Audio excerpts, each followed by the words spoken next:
First of all, every single one of you, well done for not remaining silent. Well done for coming together and standing in unity. Let's stand strong. Let's all say these words together. I can't breathe. I can't breathe. I can't breathe. I can't breathe. I can't breathe. I can't breathe. I can't breathe. I can't breathe. I can't breathe. I've been stabbed. That's how many times Henry Nowak told a police officer that he couldn't breathe. And then he told the officer he had been stabbed. He even pointed out where he'd been stabbed. And what was the officer's response? I don't think you have, mate. Those words should haunt every single person in this country. Henry Nowak was an 18-year-old university student, unarmed, young, his whole life ahead of him. The man who killed him, Vikram Digwa, carried out a sustained knife attack. According to evidence heard in court, this was a man with a fascination for weapons. He trained with weapons. He lived with weapons. He searched for weapons. He immersed himself in weapons. And this wasn't the first time his name had been associated with concerns involving blades. Back in 2023, Hampshire police investigated allegations concerning ceremonial weapons missing from a Sikh temple.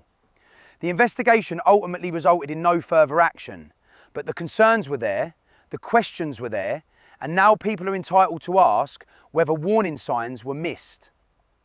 After Henry's murder, prosecutors described Digwa as a man with a weapons obsession.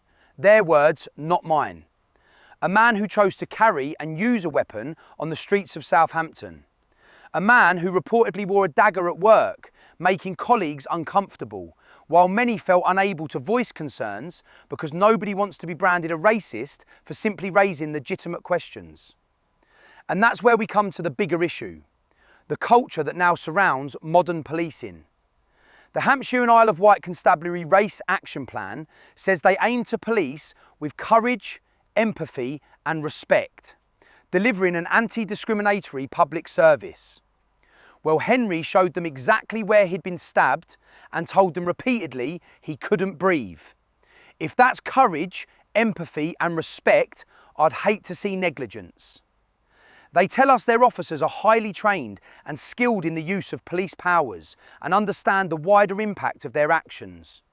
Apparently, that training doesn't extend to recognising when a bleeding teenager says he's been stabbed. Maybe there'll be a new training module for that one. They tell us their internal reporting mechanisms are strong. They investigate fairly and thoroughly. They have a proven track record of removing those found guilty, regardless of rank.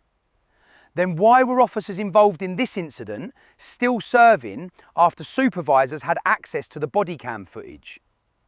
Perhaps strong internal reporting mechanisms mean strongly reporting problems to the nearest shredder. They tell us policing is complex and they won't always get everything right. Fair enough, nobody expects perfection, but they also promise transparency, honesty, accountability and learning from mistakes. Transparent. Why are so many people only finding out about key details now? When institutions say they're being transparent, while the public are desperately trying to uncover the truth, that's not transparency. That's public relations. The Race Action Plan says it was created to address racial disparities and distrust in policing, particularly within black communities. And there it is. Page after page, policy after policy, meeting after meeting, workshop after workshop. Meanwhile, an 18-year-old lad is allegedly telling officers he's been stabbed and can't breathe.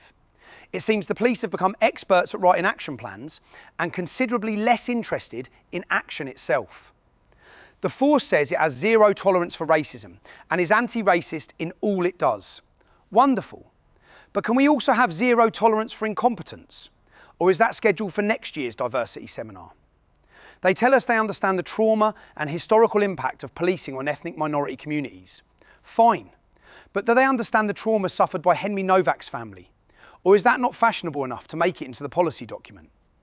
They promise ethical policing for all communities. They promise courage. They promise respect. They promise fairness. They promise empathy.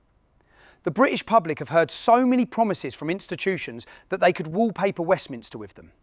What people want now is results. Not slogans, not mission statements, not another glossy PDF full of buzzwords. Results. They claim they will protect all communities. They say victims come first. Victims will be put first, regardless of race, religion or background. Really? Try telling that to Henry Nowak's family. Henry was the victim. Henry should have come first. Henry was the one saying he couldn't breathe. Henry was the one saying he'd been stabbed. Henry was the one who needed help. Yet somehow he ended up in handcuffs. The public are increasingly losing confidence in policing. And frankly, can anyone be surprised? When ordinary people look at cases like this, they see one set of rules for institutions and another set of rules for everybody else. They see endless concern about perceptions, optics and identity politics, but far less concern about accountability when things go wrong. We're told there is no such thing as two-tier policing. We're told not to believe our own eyes. We're told not to ask difficult questions. Well, people are asking them anyway, and they'll keep asking until they get answers. Because this isn't about politics, it's about justice, it's about accountability, and it's about a young man who never got the chance to live the life ahead of him. Rest in peace, Henry Nowak. May you never be forgotten.